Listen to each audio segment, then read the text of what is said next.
നമസ്കാരം. നടൻ ഉണ്ണി മുകുന്ദൻ മലയാള സിനിമാ മേഖലയിലെ ഏറ്റവും പ്രധാനപ്പെട്ട ഒരു നായക നടൻ തന്നെയാണ്. ഒരുപക്ഷെ മാർക്കോ എന്ന വയലന്റ് ആക്ഷൻ സിനിമയിലൂടെ 100 crore ക്ലബിലേക്ക് ഇടം പിടിച്ച നായകൻ, മലയാള സിനിമയിൽ ആദ്യമായിട്ട് ഒരു A സർട്ടിഫൈഡ് സിനിമ 100 കോടി ക്ലബിൽ എത്തിച്ച ഒരു നടൻ കൂടിയാണ്. അതല്ലാതെ തന്നെ ഉണ്ണി മുകുന്ദനെ വർഷങ്ങളായിട്ട് പലരും വേട്ടയാടുകയും അഭിനന്ദിക്കുകയും ചെയ്യുന്ന ഒരു രാഷ്ട്രീയ നിലപാടുണ്ട്. ഉണ്ണി മുകുന്ദൻ BJPയിലാണ് എന്നത് വാദിക്കുന്ന ഒരു വിഭാഗവും ആണെങ്കിൽ നിങ്ങൾക്കെന്താ എന്ന് ചോദിക്കുന്ന മറുവിഭാഗം ആളുകളും നമ്മുടെ സമൂഹത്തിൽ തന്നെയുണ്ട്. ഉണ്ണി പരസ്യമായിട്ട് തന്നെ താനൊരു BJPക്കാരനാണെന്ന് പറഞ്ഞിട്ടില്ലെങ്കിൽ പോലും ഉണ്ണി പല പല ഷെയ്ഡ്സും പല പല പോസ്റ്റിലും അത് പറയാതെ പറയുന്നുണ്ട് എന്നുള്ളതാണ് സമൂഹ മാധ്യമങ്ങളിൽ പറയുന്നത്. അതായത് ഉണ്ണി മുകുന്ദൻ പ്രധാനമന്ത്രി നരേന്ദ്രമോദിയെ പുകഴ്ത്തിക്കൊണ്ട് പോസ്റ്റ് ഇടുമ്പോൾ അപ്പോൾ കിട്ടും ഉണ്ണി മുകുന്ദന് BJP പട്ടം. പക്ഷേ താനൊരു BJPക്കാരനാണെന്ന് ഉണ്ണി മുകുന്ദൻ നാളിതുവരെ പറഞ്ഞിട്ടുമില്ല. എന്നാൽ പല പല കാരണങ്ങൾ കൊണ്ട് ഉണ്ണി മുകുന്ദൻ BJPക്കാരനാണെന്ന് പറയുന്ന ആളുകളും നമുക്ക് ചുറ്റുമുണ്ട്. മാ വന്ദേ എന്ന് പറയുന്നൊരു സിനിമ ഉണ്ണി മുകുന്ദൻ അടുത്തതായി ചെയ്യാൻ പോകുന്ന ഒരു ഏറ്റവും വലിയ ബഡ്ജറ്റിൽ ഒരുങ്ങാൻ പോകുന്ന ഒരു ചിത്രമാണ്. ഒരു തെലുങ്ക് സിനിമയാണ്. അത് നരേന്ദ്രമോദിയുടെ ജീവിതത്തെ അടിസ്ഥാനമാക്കിക്കൊണ്ടാണ് ആ സിനിമ വരുന്നത്. നരേന്ദ്രമോദിയും തൻ്റെ അമ്മയുമായിട്ടുള്ള ആത്മബന്ധത്തെക്കുറിച്ചാണ് ആ സിനിമ സംസാരിക്കുന്നതെന്നാണ് മാ വന്ദേ എന്ന ചിത്രത്തിൻ്റെ പ്രമേയം. അതിലെ നായകനായി നരേന്ദ്രമോദിയായി ഉണ്ണി മുകുന്ദനാണ് എത്തുന്നത്. സേവാഭാരതിയുടെ ആംബുലൻസ് താൻ നിർമ്മിച്ച ആദ്യ സിനിമയായ മേപ്പടിയാനിൽ ഉപയോഗിച്ചപ്പോൾ തന്നെ RSS BJP ബന്ധങ്ങൾ തനിക്ക് ഉണ്ട് എന്നത് ഉണ്ണി മുകുന്ദൻ പറയാതെ പറഞ്ഞുവെന്നാണ് സോഷ്യൽ മീഡിയയിൽ മറ്റൊരു വിഭാഗം ആളുകൾ പറയുന്നത്. അങ്ങനെ പല പല ഇൻസ്റ്റൻസസ് കോട്ട് ചെയ്തുകൊണ്ടാണ് ഇവർ ഈ കാര്യങ്ങൾ പറയുന്നത്. അതിന് മറുപടിയായിട്ട് ഉണ്ണി മുകുന്ദൻ ചോദിച്ചത് സേവാഭാരതിയുടെ ആംബുലൻസ് ഈ സിനിമയിൽ ഉപയോഗിച്ചാൽ എന്താണ് തെറ്റ് എന്നുള്ളതാണ്. പക്ഷേ തൻ്റെ രാഷ്ട്രീയ നിലപാട് അതിലൂടെ തന്നെ പറഞ്ഞിട്ടുണ്ട് ഉണ്ണി എന്നുള്ളതാണ് ഒരു വിഭാഗം ആളുകൾ പറയുന്നത്. ഇപ്പോൾ ഏറ്റവും ഒടുവിൽ ഉണ്ണി മുകുന്ദൻ BJP നേതാവായ അണ്ണാമലയെ കണ്ടിരിക്കുകയാണ്. ഈ പോസ്റ്റാണ് ഇപ്പോൾ സമൂഹ മാധ്യമങ്ങളിൽ വളരെയധികം വൈറലാകുന്നതും ചർച്ചയായിക്കൊണ്ടേയിരിക്കുന്നത്. ഉണ്ണി തന്നെയാണ് ആ പോസ്റ്റ് ഇട്ടത്. ഉണ്ണി പോസ്റ്റ് ഇടുക മാത്രമല്ല, അണ്ണാമലയെക്കുറിച്ച് ഒരു വലിയ പ്രസംഗം കൂടിയാണ് നടത്തിയിരിക്കുന്നത്. ആ വാക്കുകളിലേക്ക് തന്നെ നമുക്ക് പോകാം. On the very first day of 2026, I found myself at a lunch table with a man whose journey has quietly inspired many, including me, Shri K. Annamale, senior BJP leader, former Tamil Nadu BJP president, a dear friend and someone the Gen Z can truly look up to. What began as a simple meal soon became a heartfelt conversation spanning life, politics, sports, cinema, and the choices that shape us. Amid shared stories and laughter, I was reminded how rare it is to meet someone so grounded despite having lived such a demanding, disciplined, and courageous life.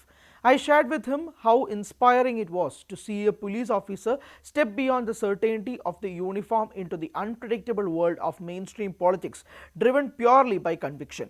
His book Beyond Khaki stayed with me not just as a reader but as someone who believes that the most meaningful journeys are guided by purpose, not comfort.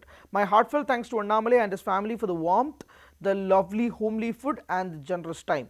It made the afternoon truly special. This meeting has been long pending, but perhaps the timing was perfect. The very first day of a new year. Thank you, dear friend, for your time, your thoughts and your warmth. Best wishes always, and here's to finally playing that long pending cricket match in case we play.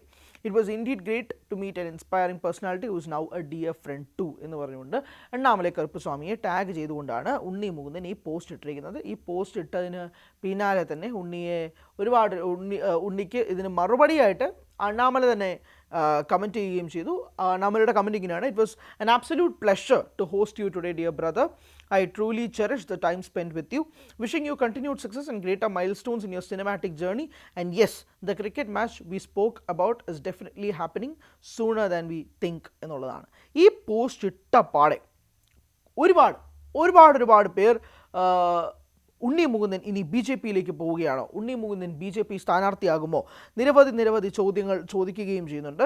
അങ്ങനെ പല പല രീതിയിലുള്ള കമൻറ്റുകളാണ് സമൂഹ മാധ്യമങ്ങളിൽ വരുന്നത്. സ്വാഭാവികമാണ്, കാരണം ഉണ്ണി മുകുന്ദനാണ് അപ്പുറത്ത് നിൽക്കുന്നത്, കൂട്ടത്തിൽ നിൽക്കുന്നത് BJP നേതാവായ അണ്ണാമലൈ കൂടിയാണ്. സ്വാഭാവികമായിട്ടും ഈ ചോദ്യങ്ങൾ വളരെയധികം വരുന്നുണ്ട്. ഇനി നമുക്ക് സംസാരിക്കാം, ഉണ്ണി മുകുന്ദൻ BJPയിലേക്ക് നീങ്ങുകയാണോ എന്നുള്ളത്. ഉണ്ണി മുകുന്ദൻ അതിന് കളമൊരുക്കുകയാണോ, ഉണ്ണി മുകുന്ദൻ രാഷ്ട്രീയത്തിൽ താല്പര്യമുണ്ടോ എന്നുള്ളത് വ്യക്തമായ ഒരു ചോദ്യമാണ്. അങ്ങനെയാണെങ്കിൽ ഉണ്ണി മത്സരിക്കുമോ, BJPയുടെ പാനലിൽ നിന്നുകൊണ്ട് ഉണ്ണി മത്സരിക്കുമോ എന്നുള്ള ചോദ്യം വളരെയധികം നിർണായകമാണ്. ഇതൊരു വളരെ ഒരു അഭ്യൂഹമായിട്ട് മാത്രം കാണാൻ പറ്റുന്ന ഒരു കാര്യമാണോ എന്ന് ചോദിച്ചാൽ അല്ല.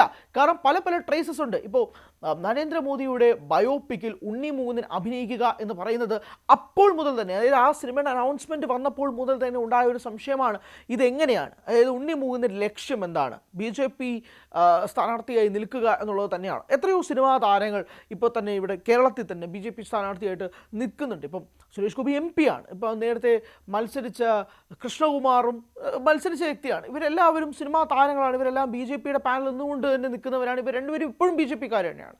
അപ്പോൾ അതിൻ്റെ കൂട്ടത്തിൽ ഇപ്പോൾ ഉണ്ണി മുകുന്ദനും അങ്ങനെ വരികയാണെങ്കിൽ യുവതാരങ്ങൾക്കിടയിൽ ഉണ്ണി മുകുന്ദൻ വരുന്നു എന്ന് പറയും. പ്രത്യേകിച്ച് ഉണ്ണി മുകുന്ദനുണ്ട് ഫാൻ ബേസ്, നിലവിൽ പാൻ ഇന്ത്യൻ ഐക്കൺ കൂടിയാണ് ഉണ്ണി.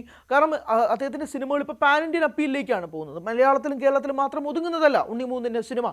വരാൻ പോകുന്നൊരു സിനിമയുടെ അപ്ഡേറ്റ് പോലും അപ്രോച്ച് പോലും ഒരു പാൻ ഇന്ത്യൻ ലെവലിലേക്കാണ് പോകുന്നത്. ഇപ്പോൾ മാവന്തി പോലൊരു സിനിമ ഡബ് ചെയ്തിറക്കാൻ പോകുന്നത് ഇംഗ്ലീഷിൽ ഉൾപ്പെടെയാണ്. അപ്പോൾ അങ്ങനെയുള്ളൊരു താരവും കൂടിയാണ് ഉണ്ണിയെ BJPയിലേക്ക് കൊണ്ടുവരാൻ പോവുകയാണ്, ഉണ്ണി BJPയുടെ പാനലിൽ നിന്ന് മത്സരിക്കാൻ പോവുകയാണെന്നുള്ള ചോദ്യം വരുമ്പോൾ സ്വാഭാവികമാണ്. കാരണം അത്രമാത്രം ജനപ്രീതി ആർജിച്ച ഒരു താരവും കൂടിയാണ് ഉണ്ണിയും കൂടെ വരികയാണെങ്കിൽ അതൊരു വലിയ ബൂസ്റ്റ് ആയിരിക്കും എന്നുള്ളൊരു ചോദ്യം തള്ളിക്കളയാൻ സാധിക്കില്ല. പക്ഷേ ഇതിനെല്ലാം പിന്നാലെയാണ് ഇങ്ങനെയുള്ള റൂമറുകൾ കത്തിപ്പടരുന്നത്, BJPയിലേക്ക് നീങ്ങുകയാണ് ഉണ്ണി എന്നുള്ളത്. പക്ഷേ ഇതുമായി ബന്ധപ്പെട്ട ഒരു തരത്തിലുമുള്ള കാര്യമോ ഔദ്യോഗികമായ ഒരു അറിയിപ്പോ ഒന്നും തന്നെ ഉണ്ണി പറഞ്ഞിട്ടില്ല. കാരണം ഉണ്ണിക്ക് മേൽ ഇത് വർഷങ്ങളായിട്ടുള്ള ചോദ്യമാണ്. ഉണ്ണി BJPക്കാരനാണോ, ആണെങ്കിൽ തന്നെ BJPയിൽ മത്സരിക്കുമോ തുടങ്ങിയ ചോദ്യങ്ങളൊക്കെ ഉണ്ണിയെ പലപ്പോഴായി ചോദിച്ചിട്ടുള്ളതാണ്. ഇപ്പോൾ അത് കൂടുതൽ സ്ട്രോങ് ആയിക്കൊണ്ടിരിക്കാനുള്ള കാരണം ഉണ്ണി തന്നെ ഇതുപോലുള്ള പോസ്റ്റുകൾ ഇടുമ്പോഴാണ്. അപ്പോൾ സ്വാഭാവികമായിട്ടും ആളുകൾ കൂട്ടി വായിച്ചതിന് ശേഷം ഒന്ന് യോജിപ്പിച്ചതിന് ശേഷം ഇതുപോലുള്ള ചോദ്യങ്ങൾ ചോദിക്കുകയും ചെയ്യും. എന്തായാലും ഇതെങ്ങോട്ടാണ് കറങ്ങി തിരിഞ്ഞു പോകുന്നത്? ഉണ്ണി മുകുന്ദൻ്റെ ലക്ഷ്യം BJP സ്ഥാനാർത്ഥിയാവുകയാണെന്നാണോ? അതായത് പല ചോദ്യങ്ങളുണ്ടാവാം, പല രീതിയിലേക്ക് മാറാം. ഉണ്ണി ഇലക്ഷൻസിൽ കോൺടെസ്റ്റ് ചെയ്യുമോ, അല്ലെങ്കിൽ എന്താണ് ഉണ്ണിയുടെ ലക്ഷ്യം എന്നുള്ള പല ചോദ്യങ്ങളും നിൽക്കുന്നുണ്ട്.